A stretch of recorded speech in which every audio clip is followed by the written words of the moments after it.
Hello everybody and welcome back to another new vlog. Thank you for joining me once again. I'm in Cannock Chase once again today, and I'm having a bit of a wander around just because the weather's perfect. As you can tell, I've got the sun hat on again. I've covered myself in sun cream. It's quite early in the morning here. It's about 11 o'clock and the temperatures are already up in the mid to high 20s. I think it's going to be another hot one again today. So far this summer has been just heat wave after heat wave after heat wave here in the UK, which is great if you enjoy the warm weather, but it is starting to get a little bit boring now, a little bit tedious. But makes it very difficult with bright blue skies and very harsh sunlight to actually do any landscape photography, unless you find yourself in a woodland similar to the one I'm in at the moment. Like I said, I'm in Cannock Chase. There are a few areas that open up quite well around here, and I'll probably walk through a few of those before I finish the vlog. But for the time being, I'm just walking around. I've found myself over by Storybrook Pools, and in a little while I'm going over to Fair Oak Pools, and then from there I'll head up to the visitor centre, and from there I'll make a decision which way I head back. But for now I'm just going to take a few photos, and I'll try and explain to you the reason why I'm doing this vlog today. It's quite an interesting one, so it's worth sticking around for. I'll get into that in just a moment, but for now I'm going to head up this path and see if I can find a new composition that I haven't shot before. So I found a shot here that I think works quite well. There are some reflections on the opposite side of this pool. I don't know how well you can see them, just over my shoulder there, of those beautiful green leaves there, and they're all very slightly lighter than the rest of the greenery around them, and they reflect well in this pool.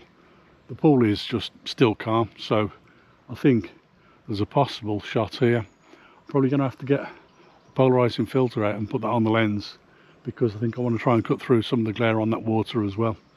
And I don't know if this is going to be a portrait orientation or a landscape orientation. I don't think that really matters too much. I think what matters is capturing these reflections as they are. So I'm going to set up and take this shot, but before I do, I want to talk to you very much about mistakes. Now, I'm one of the first to admit when I've made a mistake, and sometimes I'll make a mistake and think to myself, I need to correct that. So today, that's what today's vlog is all about. I've previously told you, if you've been watching for any length of time, about the 14 to 35mm f4 L series lens that I've got with my camera, and I've often told you that it's the best lens for landscape photography. I'm not sure it is right now. I'm going to set up this shot and take it anyway, and then I'll tell you more about what I think it is.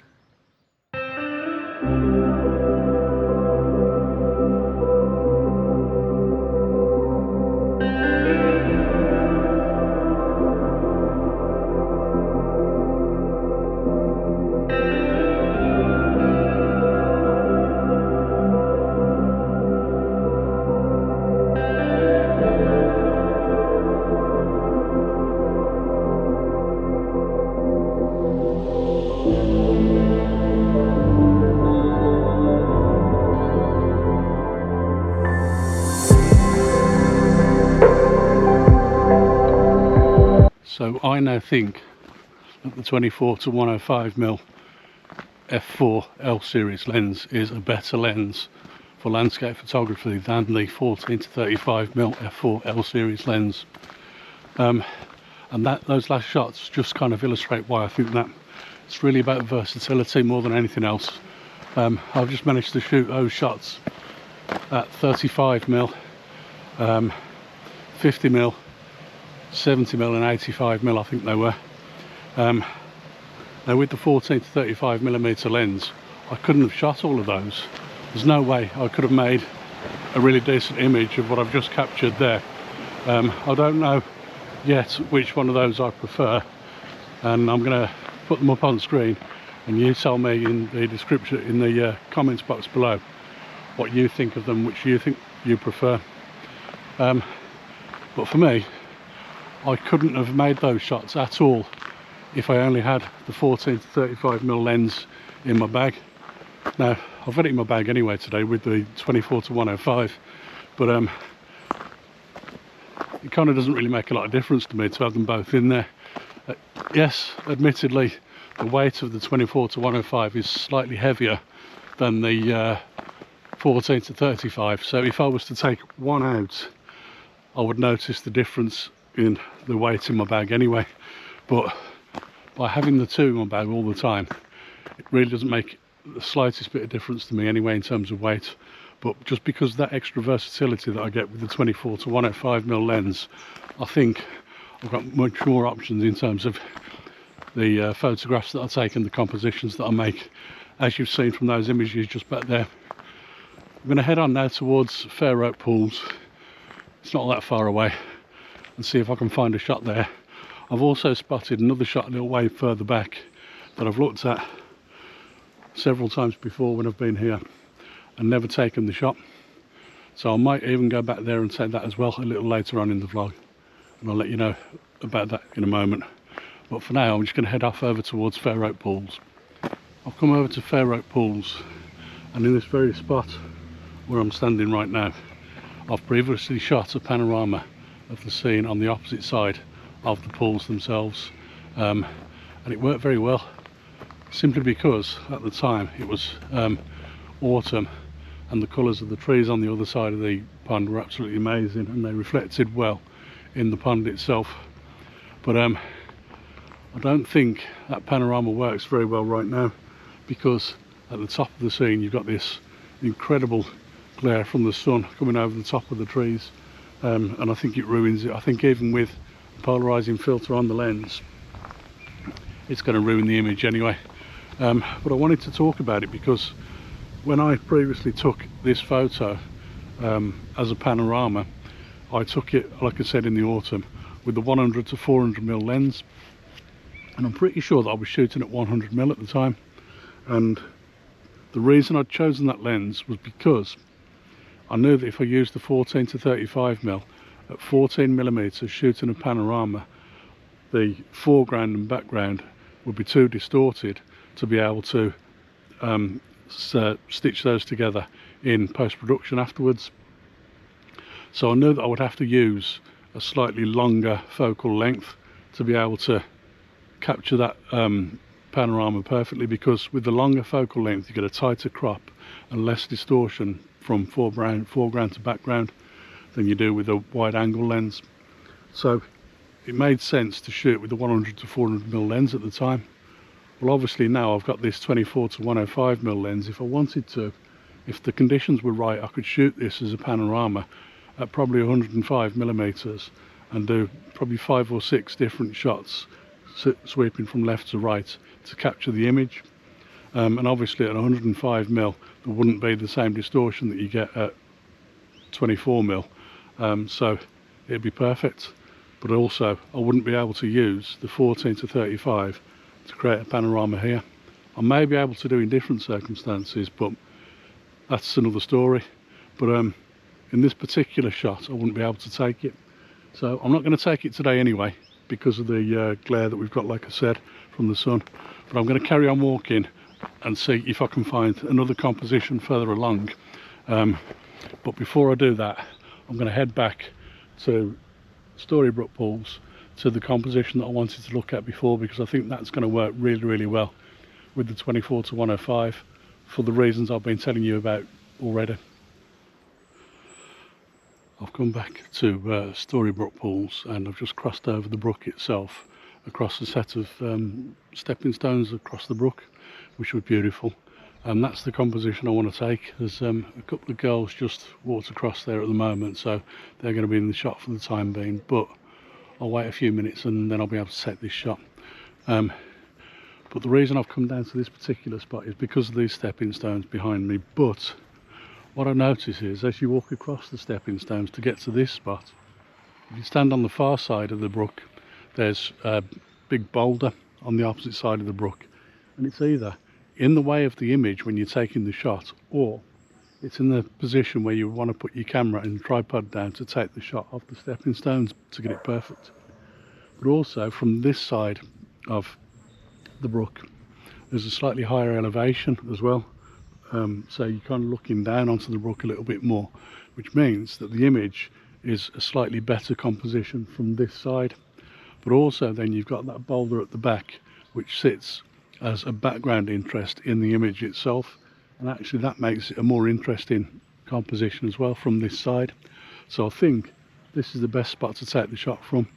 But also if I stand here and take the shot from here, I've got the glare from the sun again coming down, which will completely blow out all the highlights and won't do any of my shadows any good at all in the image. So what I want to do is try and stand just in the shade of the trees over there, and once I'm there then I can set up the camera, shoot this shot. But obviously that means, because I'm quite close to the brook then and the stepping stones themselves, I'm going to need a reasonably narrow focal distance, preferably about 70mm, maybe 85mm for this, possibly even 50mm will work quite well as well. But I'll give it a try and I'll take this shot here, and then I'm going to carry on back to Fair Oak Pools where I just was, and then carry on from there.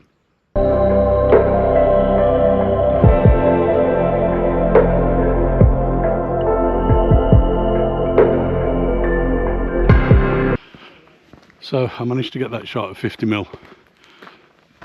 It works well at 50mm, and I was trying to set it up at 70mm to see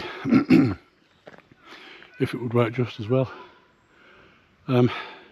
As it turns out, it probably didn't. It was probably too tight a crop, but I think if I'd turned the camera to portrait orientation and then tried it at 70mm, that might have made a big difference. The reason I couldn't do anything with it at 70mm was because as I took the shot at 50mm, I could hear two people walking behind me, and it was two young ladies who crossed the brook, across the stepping stones. I managed to get the 50mm shot taken first before they walked in front of me. They apologised and walked on and carried on walking, but as they got to the other side of the brook, a lady appeared on a bike with a young son also on his bike, and they decided they were just going to stop exactly where I was trying to take a photo. And unfortunately they weren't moving, so I couldn't really hang around and keep taking photos while there was a young kid there playing in the water. So I thought, doesn't matter, I know where it is, I can come back to it. But I'm just glad I managed to get the shot at 50mm anyway. I think at different times of the year when the light's different and the conditions are different, then possibly that shot will work better anyway. So it might look quite good as an autumnal shot, so I can come back here in the autumn and reshoot that, or it might even look good in the winter with those stepping stones on a stark, very cold, frosty winter's morning. But obviously I'll have to wait and see until I get another chance to take that. So you never know, it might work well, but like I say, the 50mm shot works very well anyway, so I'm glad I managed to stop and get that. Now I'm heading back along towards Fair Oak Pools, and I'll just keep walking from there. Obviously I don't need to stop at that point because I know there's no composition there at the moment, as we were talking about earlier. So I'm going to carry on there to walk up towards the visitor centre here at Cannock Chase, and then I'll make a decision which way I go from there. I've just spent the last 25 minutes or so walking down a main road with no pavements either side of it. Probably a silly thing to do, and I certainly wouldn't have done it at night, but it wasn't all that busy, to be quite honest with you. There were cars up and down it anyway coming out of Cannock Chase, but what I discovered was if I walk on the right hand side of the road, I can see the oncoming traffic coming towards me. There were grass verges either side of the road, no actual pavements, but it meant that because I could see the traffic coming towards me on the right hand side of the road, I was able to just step onto the grass verge anytime I needed to keep out of the way of any traffic. It slowed me down a little bit, obviously, because it meant that I was stopping every few minutes to keep out of the way of cars. But the alternative would have been walking on the left hand side of the road, in which case then I'd be walking with my back to the oncoming traffic, so I wouldn't know where they were going, how far away they were, and how soon I would need to step onto a grass verge. So it actually helped me walking towards the oncoming traffic in that instance. It was a long straight road, and I could see the traffic, the cars coming from a good 400 or 500 metres in front of me. so I always had plenty of time to make sure I was safe before they got to me. Anyway, I got back into Hensford now, and I'm almost at the train station where I'm going to get a train back to Birmingham. There aren't going to be any more pictures, I'm afraid. If you have enjoyed what I've shown you already, then please remember to give this video a thumbs up, and also please remember to subscribe to the channel if you're not already, and I look forward to seeing you on another vlog very soon. Bye for now.